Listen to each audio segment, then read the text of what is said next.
I sat in the back corner of the rehearsal dinner, watching my brother Marcus practice his wedding toast for the third time. His fiancée Nicole smiled adoringly while he gestured about their journey to success. "I want to thank everyone who matters in our lives," Marcus said, scanning the room. His eyes passed over me without pausing. "The people who've supported our professional achievements and understood what it takes to build something real." My father clapped enthusiastically. My mother dabbed her eyes. I sipped my water. "About the reception speeches," Marcus continued, setting down his champagne. "Nicole and I have curated a specific lineup. We want this to reflect well professionally, so we're limiting speeches to people with actual careers." He still wasn't looking at me, but everyone else was. "Marcus," my Aunt Linda said carefully, "what about Rachel?" "Rachel's between opportunities right now," Marcus said with practiced sympathy. "We don't want the evening to feel awkward. This wedding has important guests. My CEO, the executive team, major clients. We need to project success." I'd been between opportunities for 3 months. That's what Marcus told everyone. What he didn't mention was that I'd left my corporate role deliberately, that I'd been consulting privately for a year while maintaining my job as cover, and that I'd finally gone independent full-time. He didn't know because he'd never asked. "That's reasonable," my mother said. "Rachel understands. Don't you, honey?" I understood perfectly. Marcus measured worth in job titles and corner offices. He was senior director at Hartwell Technologies, a mid-sized tech company, and his identity was wrapped up in that corporate ladder. I'd taken a different path. After business school, I'd specialized in merger and acquisition consulting, working quietly with private equity firms and corporate boards. I structured deals, identified targets, performed due diligence. My clients paid premium rates for discretion. It was lucrative work. It was also invisible to people like Marcus. "Of course," I said quietly. "It's your wedding." Marcus looked relieved. "I knew you'd be reasonable. You'll enjoy just relaxing. No pressure." Nicole's mother spoke up. "Who will be giving speeches?" "Our parents, my best man Jeremy, Nicole's maid of honor, and I've asked my CEO David Chin if he'd say a few words. Having him speak will really elevate the evening." My father beamed. "Your CEO is speaking at your wedding?" "David and I have a strong relationship. He sees my potential. He's hinted at a VP promotion after this merger we're working on closes." My attention sharpened. "Merger? What merger?" I asked casually. Marcus waved dismissively. "Corporate stuff. You wouldn't understand the complexities. We're acquiring a smaller competitor, announced in a few weeks. I'm on the integration team." I took another sip to hide my expression. 3 months ago, I'd been hired by a private equity firm to evaluate acquisition targets in enterprise software. We'd identified Hartwell Technologies as mid-performing with decent technology but poor management and unsustainable costs. The firm wasn't acquiring Hartwell. They were buying Hartwell's competitor and positioning to take over Hartwell immediately after. It wasn't a merger. It was a takeover. Hartwell's executive team would be replaced within 90 days. The deal closed in 2 weeks. Right before his wedding. "Congratulations," I said. "It's career-defining," Marcus said. "David told me I'm being groomed for leadership. This wedding timing is perfect, celebrating my professional ascension and marriage simultaneously." Build up. The wedding day arrived with perfect weather and Marcus's perfect smugness. I'd been seated at table 12, near the kitchen doors with distant cousins and Nicole's college friends. The ceremony was lovely. Nicole looked beautiful. Marcus looked proud. The reception was Marcus's real showcase. Elegant venue, carefully curated guest list. David Chin, the CEO, sat at the head table with the wedding party, unusual placement that showed how desperately Marcus wanted to display that connection. During cocktail hour I kept to myself. Then I saw him approaching. David Chin. I'd met him twice during my Hartwell analysis. He didn't know who I was or what I'd evaluated. Our firm had used a shell company standard practice, but I knew him. I knew his company was drowning in debt. I knew his board was desperate to sell. I knew he'd be out of a job in 8 weeks. "Excuse me," he said, stopping at my table. "Are you Rachel?" Everyone fell silent. David Chin didn't typically approach tables near the kitchen. "I am. Marcus mentioned you work in business consulting. May I speak with you privately?" My tablemate's eyes widened. I followed him to a quiet corner. I apologize for the informality, David said quietly. But I'm in a difficult situation. Your brother mentioned you have an MBA from Wharton. He said you're between jobs, but I'm hoping you might offer advice anyway. What situation? We're closing a merger in 10 days. Acquiring a competitor called Nexus Solutions. But our board received a letter this morning from a private equity firm, Blackstone Equity Partners. They claim controlling interest in Nexus and intend to execute a reverse takeover of Hartwell immediately after the merger closes. I kept my face neutral. Blackstone was my client. The letter had been part of my recommendation. That sounds complicated. It's a disaster. Our lawyers are reviewing, but it looks legitimate.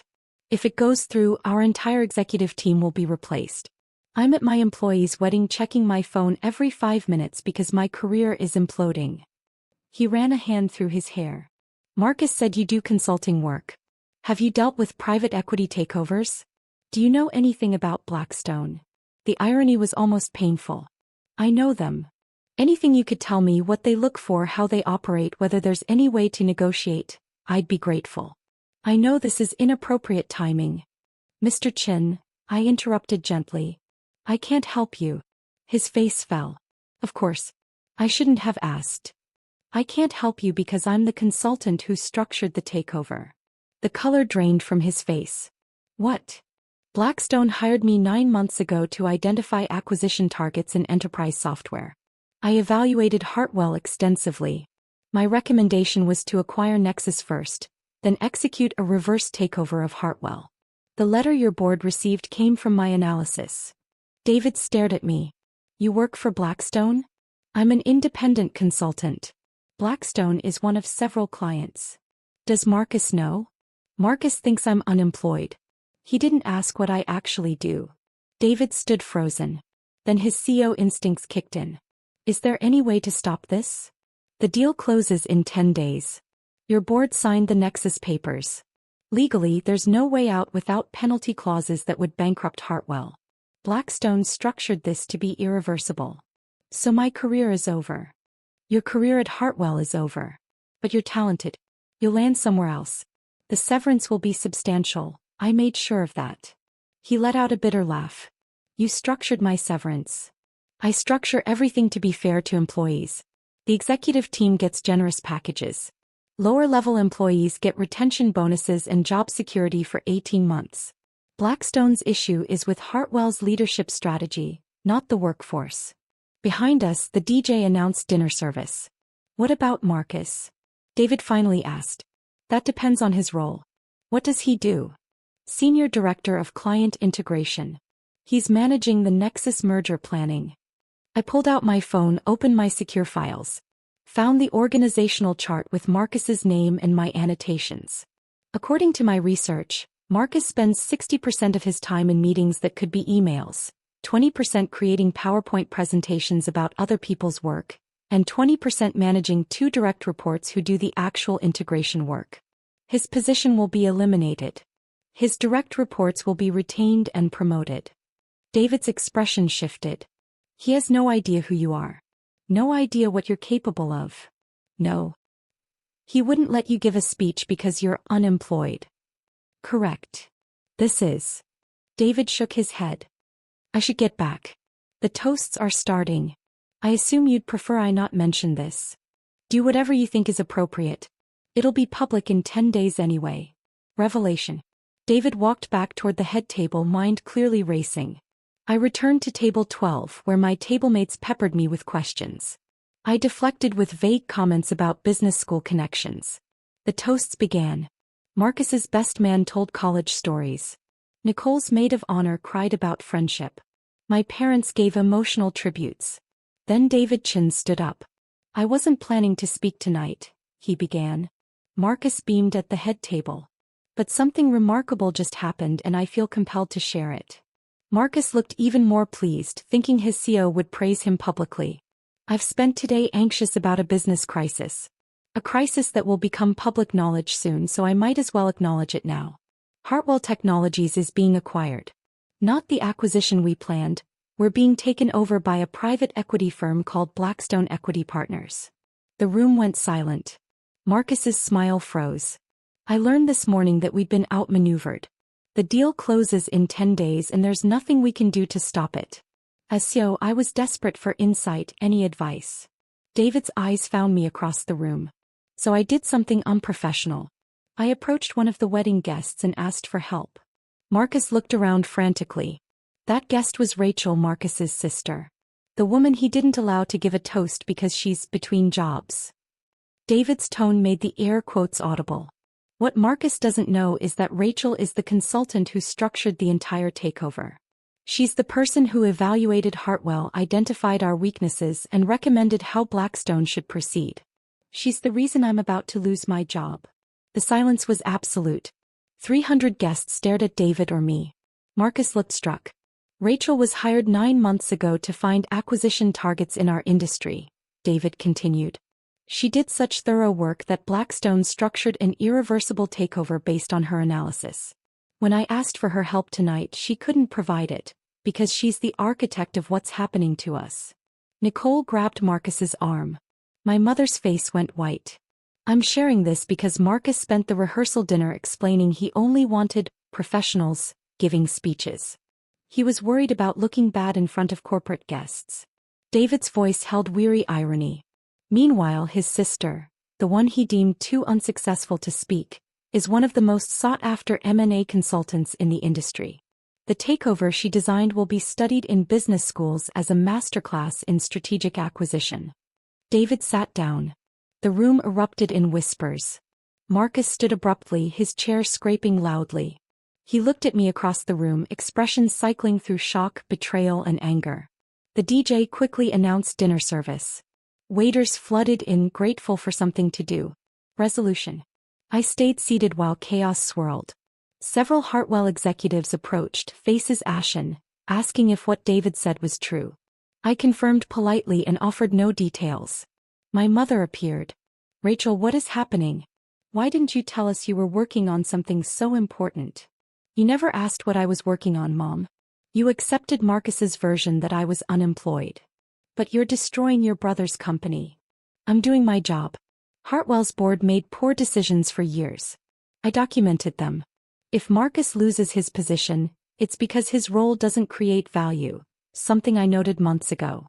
She left, returning to the head table where my father tried to calm Marcus. David Chin approached again with a business card. I meant what I said. Your work is impressive.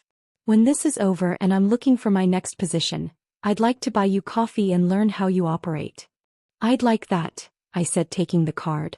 The wedding continued, but the energy was fractured. Marcus and Nicole cut their cake with forced smiles. Dancing started, but half the Hartwell executives had left, making panicked calls in the parking lot. Marcus didn't speak to me. Neither did my parents. I left before the send-off, driving home while my phone buzzed. My Blackstone contact wanted to know what happened. Someone had posted about it on social media. 2 other private equity firms wanted consultations. A business reporter asked for an interview about my emergence as a major player in tech M&A. The next morning Marcus called. You humiliated me at my own wedding. I didn't do anything. Your CEO chose to share information that was going to be public in 10 days. You could have warned me. You could have told me you were working on something that would destroy my career. When would I have told you? During the rehearsal when you announced I wasn't professional enough to give a toast? Or during the 3 months you told everyone I was unemployed without asking what I actually do? He was silent. You measured my worth by job titles and office size. You never considered I might have chosen a different path deliberately. You assumed failure because success to you only looks one way.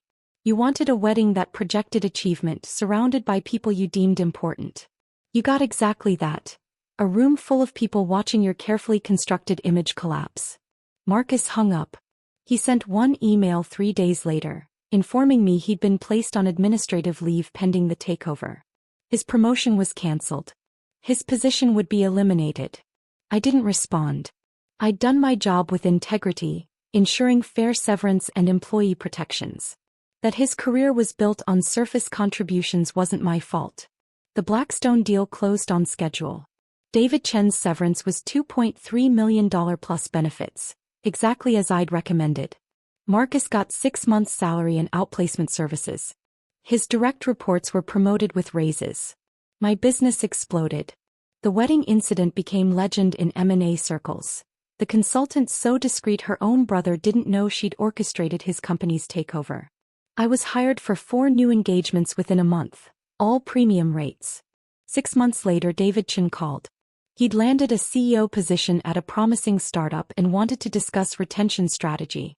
We met for coffee and established a productive working relationship. Marcus sent a LinkedIn request. I declined it. My parents called occasionally, awkward conversations where they tried to understand who I actually was. They'd spent years celebrating Marcus's conventional success without language for what I'd built. Invisible, lucrative, and entirely on my own terms. I didn't need their understanding. The wedding had clarified everything. Marcus had wanted an evening surrounded by professionals. People he deemed successful enough to witness his triumph. He'd gotten his wish. 300 professionals had watched his facade crumble, orchestrated by the sister he deemed too unsuccessful to speak. That irony was worth more than any wedding toast could have been.